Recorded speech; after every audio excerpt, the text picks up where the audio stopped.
여러분은 매달 월급날 월급 딱 받으면 기분이 어떠신가요? 저는 막상 통장에 돈이 들어오는 순간 좀 허무한 느낌이 드는 것 같아요. 아마 많은 분들이 저와 비슷한 감정을 느끼실 거라고 생각합니다. 저는 2019년에 한 외국계 스타트업에서 커리어를 시작했습니다. 운이 좋게 회사가 빠르게 성장을 했고 저도 비교적 빠르게 승진을 하게 되면서 연봉이 거의 매년 20%씩 올랐어요. 그러다 보니 적당히 하고 싶은 거 다 하면서 살 수 있을 만큼의 연봉이 됐는데 어느 순간 연봉이 매년 올라가도 이게 과연 의미가 있나? 라는 생각이 좀 갑자기 들더라고요. 왜 그런 생각이 들었을지 좀 짐작이 되시나요? 제가 현재 연봉에 큰 불만이 없는데도 하루라도 빨리 퇴사해야겠다 마음먹은 결정적인 이유에 대해서 오늘 좀 이야기해 보도록 하겠습니다.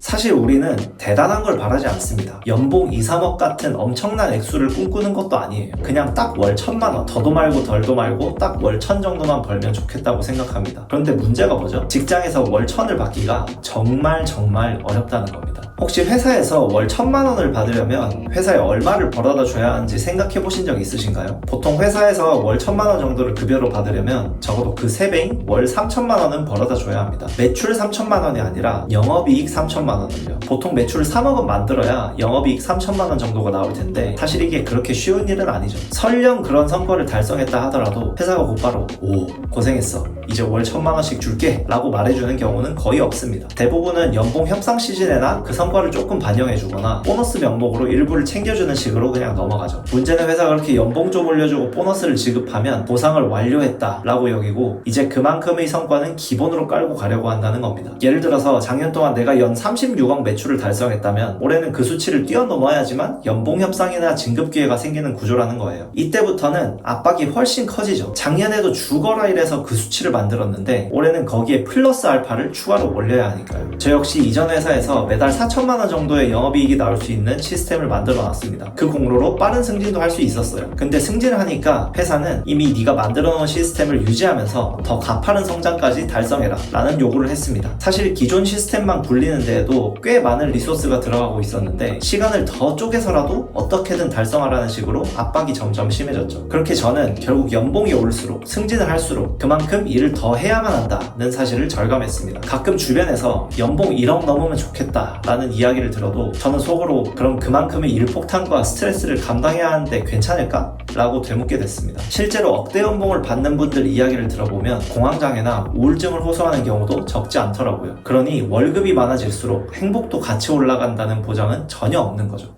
설령 내가 어차피 스트레스 받아도 좋으니 월급 더 받겠다며 모든 걸 갈아 넣는다고 해도 그 회사가 과연 내 미래를 끝까지 책임져 줄까요? 안타깝게도 대부분의 기업은 개인에게 정년 보장을 약속해주지 않습니다. 아무리 성과를 잘 내고 지난 몇 년간 삽질하듯이 일해왔다 해도 어느 순간 내 가치가 떨어진다고 판단되면 기업은 신속하게 움직이죠. 여기에 더해 내 잘못이 아님에도 불구하고 시장 상황이 급변하거나 업계 전체가 불황에 접어들면 회사가 구조조정을 단행하는 일도 충분히 벌어질 수 있습니다.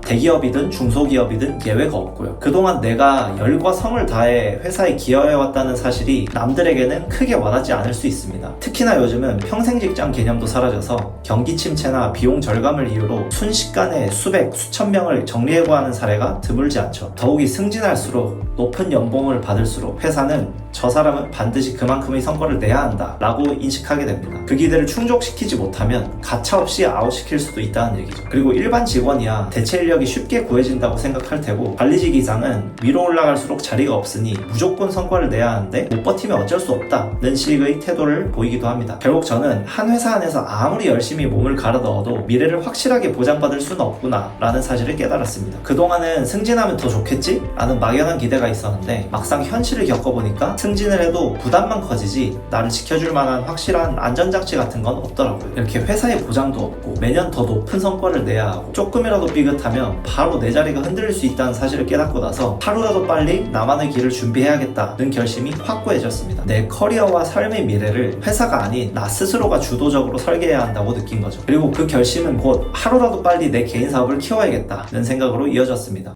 그렇다면 회사 밖의 삶은 무조건 장밋빛 미래일까요? 꼭 그렇다고 단정 지을 수는 없습니다. 하지만 최소한 내 커리어의 주도권을 내가 쥐고 내 방식대로 움직일 수 있다는 점은 분명 장점일 겁니다. 물론 퇴사를 결정하는 데에는 여러 고려사항이 필요하죠. 당장 퇴사한다고 해서 안정된 수입이 생기는 것도 아니니까요. 그래도 퇴사해야겠다라고 결심했다면 최대한 빨리 나만의 사업 기반을 만들어 놓는 게 좋습니다. 자신의 커리어를 더 전문화시키든 부업이나 사이드 프로젝트를 병행하든 아니면 취미로만 생각했던 분야를 좀 더 전문적으로 배워두는 것도 나만의 사업 기반을 만드는데 큰 도움이 됩니다. 최근엔 유튜브나 블로그, SNS 등을 통해 자신의 전문 지식과 경험을 온라인에서 쉽게 공유를 할 수 있으니 미리 퍼스널 브랜딩을 해두는 것도 좋은 전략이 될 수 있죠. 이렇게 준비를 하다 보면 회사가 아닌 다른 선택지가 하나둘씩 눈에 들어오기 시작합니다. 이를테면 프리랜서로 전환하거나 작은 사업체를 직접 운영해 볼 수도 있겠죠. 그렇게 내가 회사를 떠나도 살아갈 길이 있다 라는 확신을 조금씩 쌓아 나가는 겁니다. 그 확신이 뒷받침돼야 막상 회사가 어려워지거나 내가 버티기 힘든 순간이 찾아왔을 때도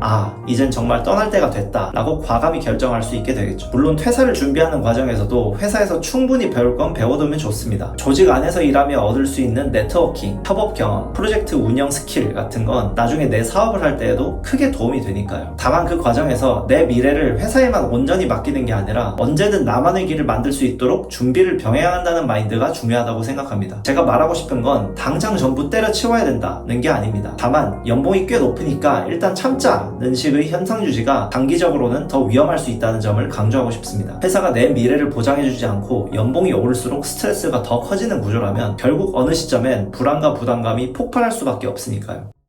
오늘은 충분한 연봉에도 하루빨리 퇴사하고 싶은 이유라는 주제로 제 경험과 생각을 나눠봤습니다. 정리하자면 연봉이 높아질수록 그만큼 더 많은 일을 해야 하고 더 큰 부담을 떠안아야 하는데 그럼에도 회사가 내 미래를 책임져주지 않는다는 사실이 저를 퇴사 결심으로 이끌었다고 말할 수 있겠네요. 물론 회사에서 일하는 것도 값진 경험입니다. 조직에서 배우는 협업 스킬, 대인관계, 프로젝트 운영 방식 등은 그 자체로 큰 자산이 됩니다. 저 역시 회사 생활을 통해 많은 것을 배우고 익혔고 지금도 성장하는 중입니다. 하지만 우리가 알아둬야 할 건 내 커리어와 내 삶의 미래는 결국 내가 책임져야 한다는 거죠. 더 늦기 전에 스스로를 위한 플랜 B, 플랜 C를 준비해두지 않으면 예기치 못한 상황에서 크게 흔들릴 수밖에 없을 겁니다. 여러분도 한번 진지하게 내가 지금 다니는 회사에서 언제까지 일할 수 있을까를 생각해보면 좋겠습니다. 그리고 그 답이 명확하지 않다면 작게나마 퇴사를 준비하는 액션들을 시작해보세요. 재테크를 공부하거나 부업을 해보거나 혹은 SNS 채널을 운영해볼 수도 있고요. 결국 그 작은 행동들이 쌓여서 나중에 큰 결정을 내릴 때 든든한 힘이 되어줄 거라고 믿습니다. 여러분의 생각은 어떠신가요? 댓글로 여러분의 경험이나 생각을 남겨주세요. 어제보다 1%라도 나은 오늘을 살기 위해 노력하고 계신 여러분들을 진심으로 응원합니다. 그럼 다음 영상에서 더 좋은 내용으로 뵙도록 하겠습니다.